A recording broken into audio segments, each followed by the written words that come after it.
Bismillahirrahmanirrahim. Elhamdülillah. Ve salatu ve selamu ala Resulillah summa ba'd.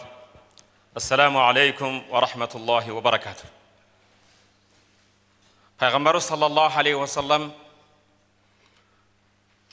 özünün bir hadisini Hazreti Anas bizge jetkizet. İnna lillahi ahlina minen nas. Albatta Allah Taala'nın özgöçe tandalgan ahlisi var adamların arasından deydi. Allah Taala'nın özgöçe tandagan bendeleri var deydi. Sahabalar menhum ya Resulallah. Allah Taala'ga tanıdık bolgon Allah'ın tandagandары kim dese, Peygamberimiz sallallahu aleyhi ve sellem ahlul Kur'an hum ahlullah ve hassatuh. Kur'an ehleri alar Allah Taala'nın özgöçe tandaganı. Ahl degen üybülü. Allah Tebaraka ve Teala Kur'an eylerini özünün tandagan bendeler katarında koşuyor. Oşonday bugün keremetli Kur'an-ı Kerim'di jattap ahlullah jaratkan Allah Taala'nın tandalgan bendelerinin katarına koşulgan, bularda oşol katarga koşuluşuga türtkü bolgan ata-eneler, oşolda ahli Kur'an kılgan ustazlar, barыңızдарdan Allah Taala razı olsun. Ahli Kur'andardı sıylap gelgen bizdin özü de ahli Kur'an bolgan karlardan bolgan. Men kuyov alamdın ustazı Abdulaziz Qari damlabız, Mufti Hazretimiz, jana oşonday ele Oş oblasının kazısı Habila damla, bizdin prorektor jana Alımдар Kengesinin töregasının orunbasары Abdülbasir damla, jana kelgen Mars damla, Şer Muhammed damla, başka ata atalbagan bul jerde. Былтыры 57 жыл болса, быйыл 58 жылдан бери кереметli Kur'an-ı Kerim'den sabak berip kelgen. Былтыры 200 bala oldu 57 жылда. Хатымга өткөн 200дөй баланы кары кылдым дедилер. Азыр балким андан да көп калды. Имам Назар Кары акабыз. Ошондой эле Имам Назар Кары акабызды окуткан бардык Орто Азияга карылардын адасы болгон Кары дада деп Абдулбакы Кары дамланын улуу Ниматулла ажакабыз. Ошондой эле Оштодагы кереметli Куранга кызмат кылып келе жаткан бул жерде Мухаммад Амин Кары акабыз бардык конокторго Аллах Табарак ва Таала баарыбызды сүйлөгөн сөзүбүздө, жасаган ишибизде ихласты насип этип, чыныгы Куран жаттап калып чектелбестен Пайгамбарыбыз саллаллаху алейхи ва салламдын өмүр жолдошу Айша энебизден сураган экен, пайгамбардын мүнөзү кандай десе, азыр кээ бирибизден келип аялдардан сурасын да.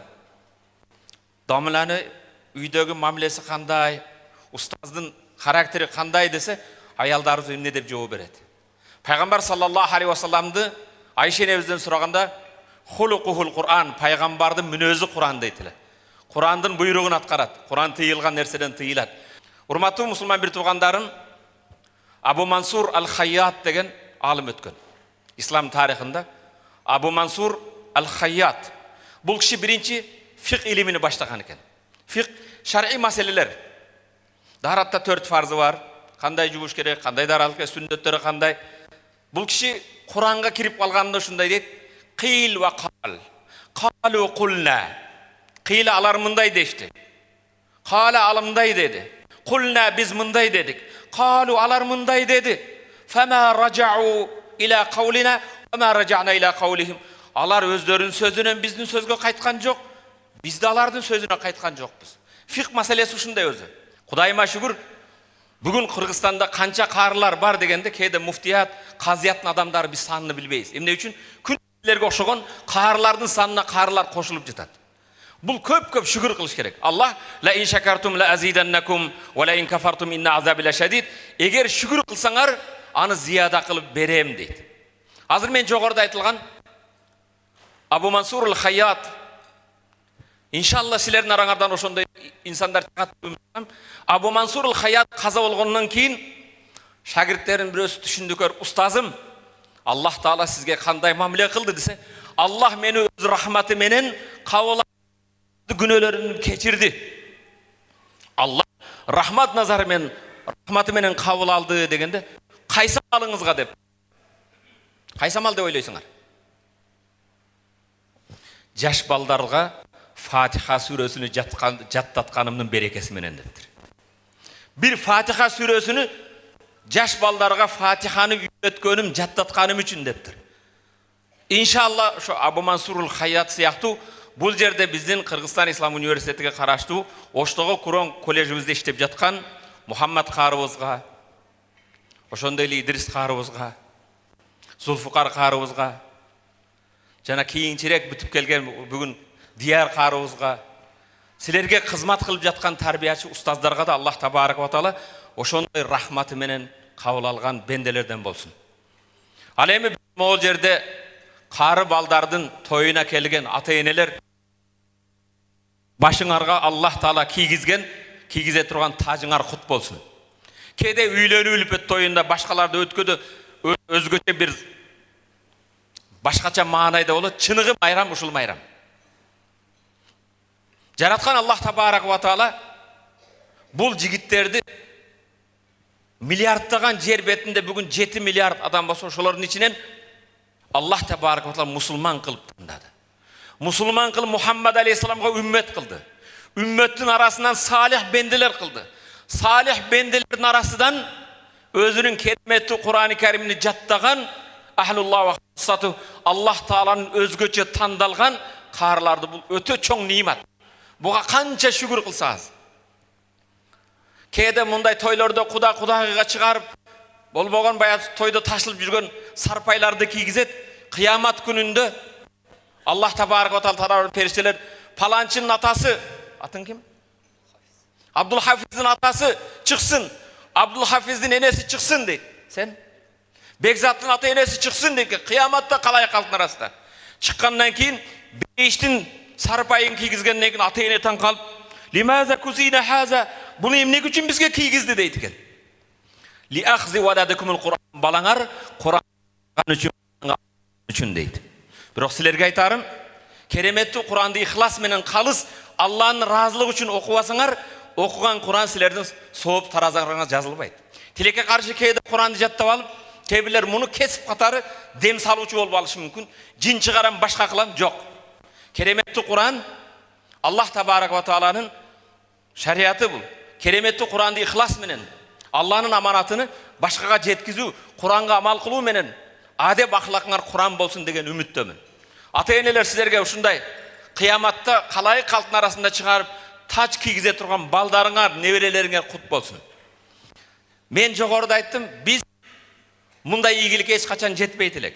Буларды алыстан туруп Россияда болсун, чет мамлекетте өзү тырмагын кирин шоргон менен кээ бир балдардын айлык 4000 сом, 3000 сом, булардын дөмөрчү болуп жардам берип жүргөн ата албаган жоокер жигиттер бар. Булардын 3 мал тамагын пиширган ашпоздор бар. Булардын жаткан жерин тазалаган кээ бир эжелерибиз бар. Буларга дайым көзөттө турган устаздар бар.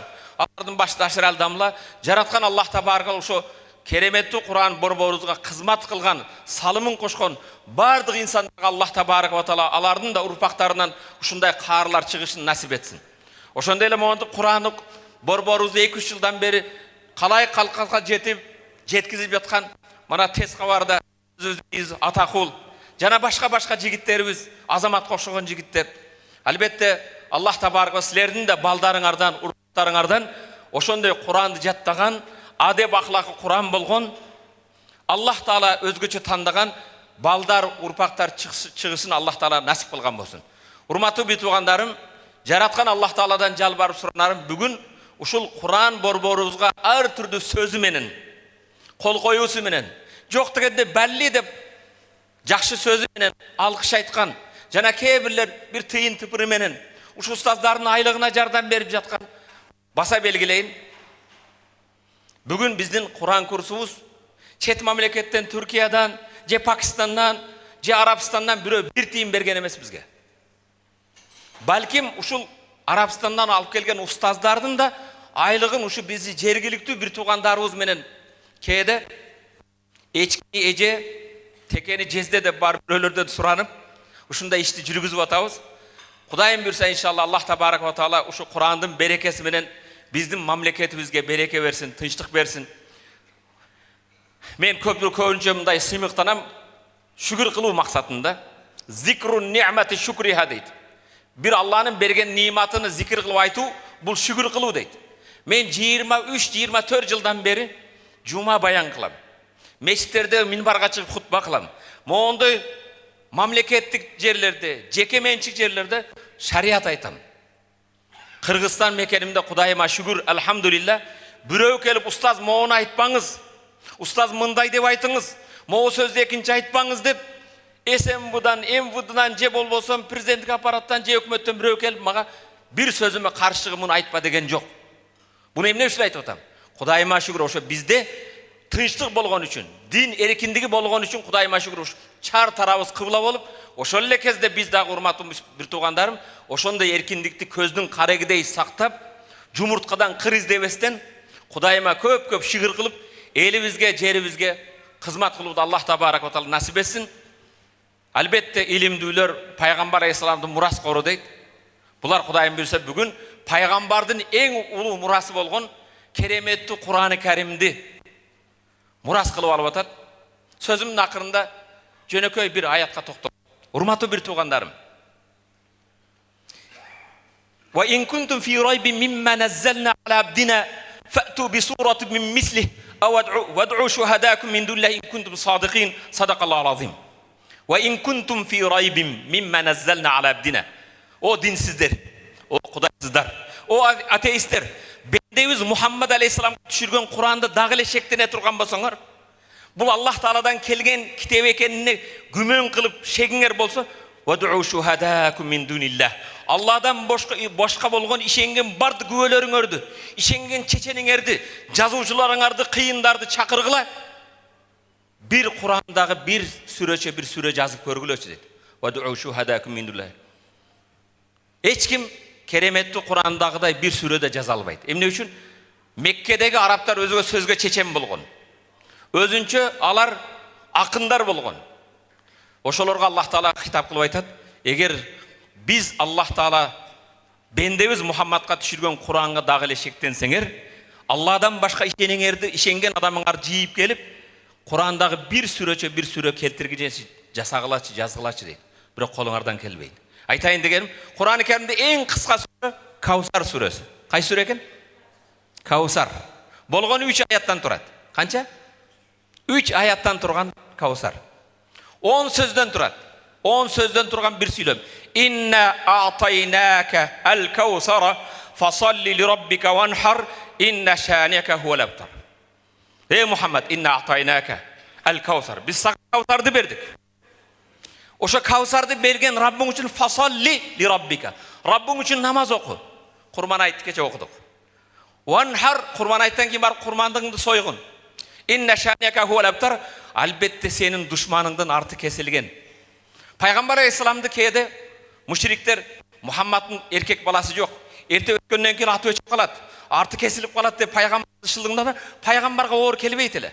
Бирок Хадича энебиз мен Мухаммад алейхисаламга бир жигит бала тарбия кылып бере албадым.